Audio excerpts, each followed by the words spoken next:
Next video, apologies if my eyes can't be seen on the video. I'm doing these videos rather quickly, so I'm rather in a ramshackle way, so it might not be perfect, so I do apologise if you can't see my eyes.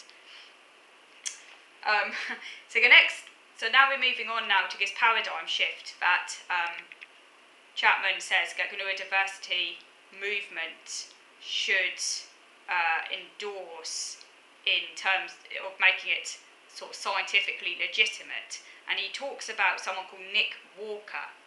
Now, Walker is an American, is a female by the way, I guess Nick Walker, she's a female, a woman.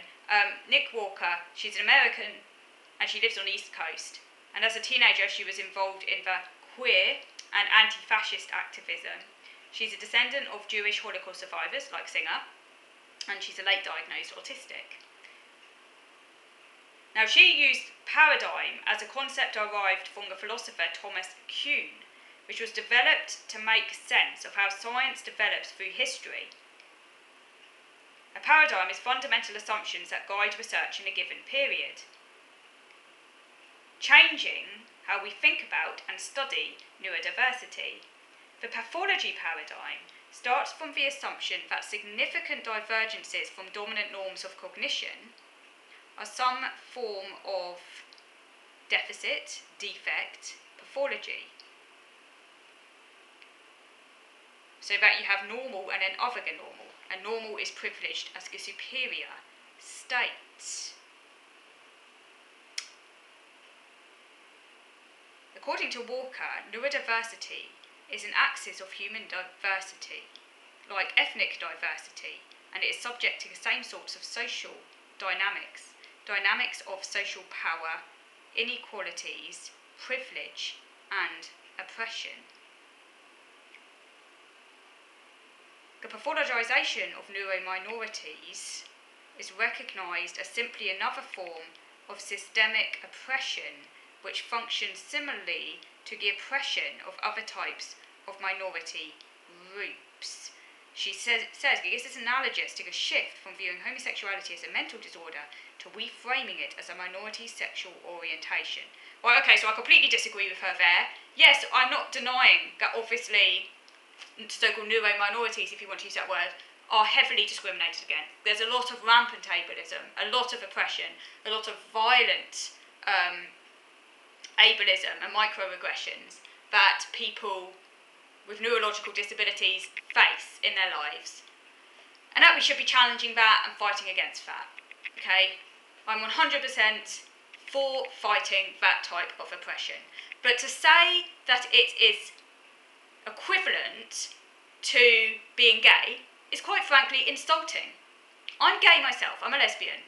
My autism is completely different to my sexuality. My sexuality is not an impairment. It's just, you know, it's benign. It's like people discriminate against it, like there's homophobia and so on.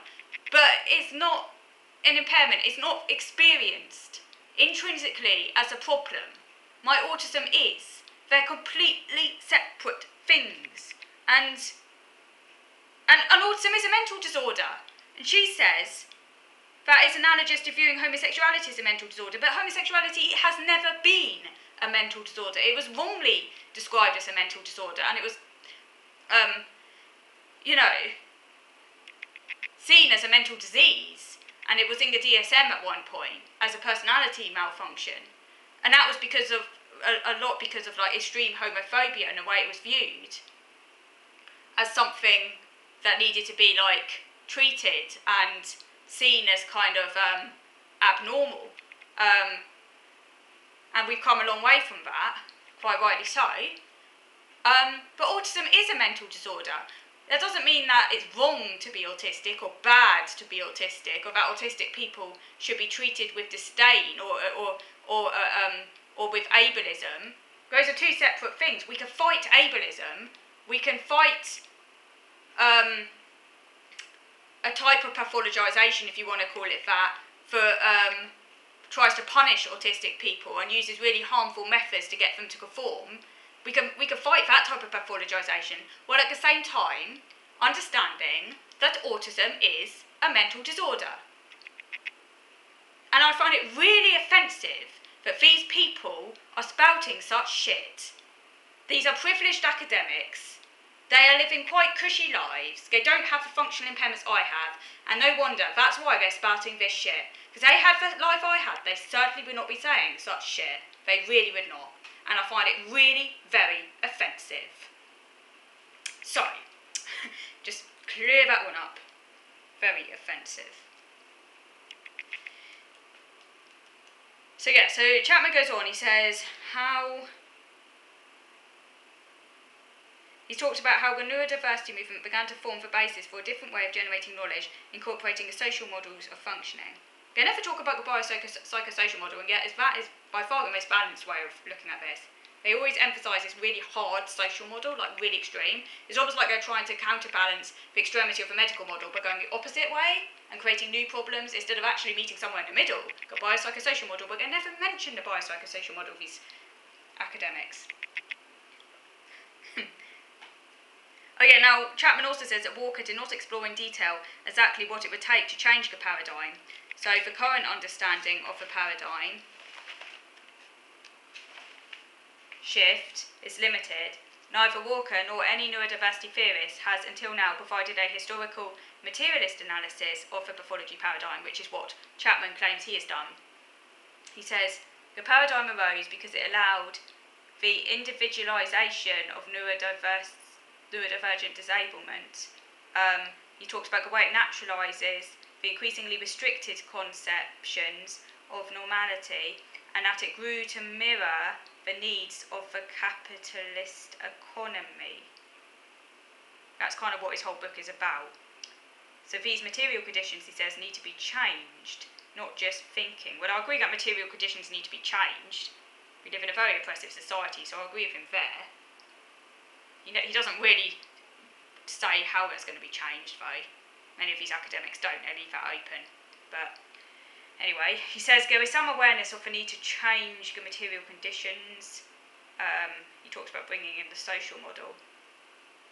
But he says this is usually limited to individual and legal levels rather than challenging the deeper structures of the economic order. So that's where he's critical of white space neurodiversity activism.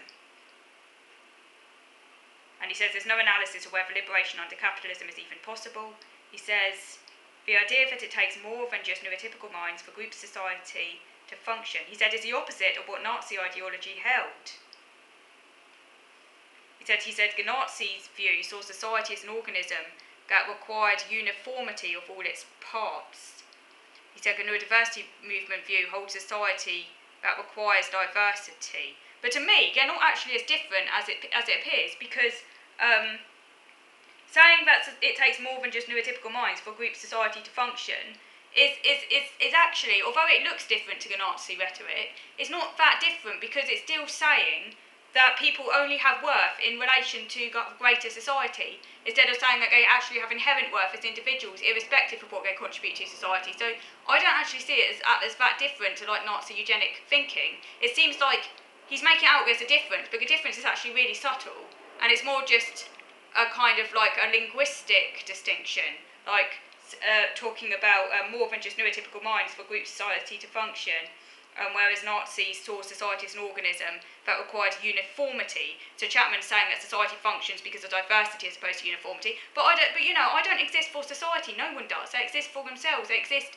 inherently because they have inherent worth. And saying that someone only has worth because of what they bring to society is Nazi thinking. That's how Nazis actually ended up getting rid of people who they saw as a burden, because they saw them as a drain on society. When we, like I said before, surely true socialism would actually be a kind of really kind of would be a kind of how can I put it?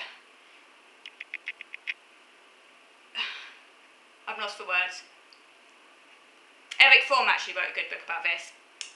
Philosopher Eric Fromm, check him out. Because there's a capitalist individualism, a sort of factual, cold, heartless individualism, and then there's socialist individualism. And socialist individualism is completely different. Socialist individualism is about valuing each person in and of themselves without assessing what value they bring to the group.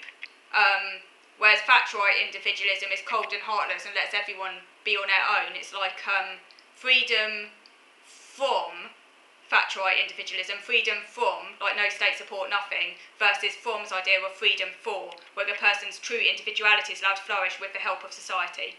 That's what true democratic socialism should be about. None of this crap about, oh, you exist to bring back value to society and that's your only reason for existing, because that is a deeply fascist argument. Okay, I'm going to, no matter whether or not it's framed as valuing diversity or uniformity. Okay, so I'm going to stop now and I'm going to come back to this next week, so do let me know what you think.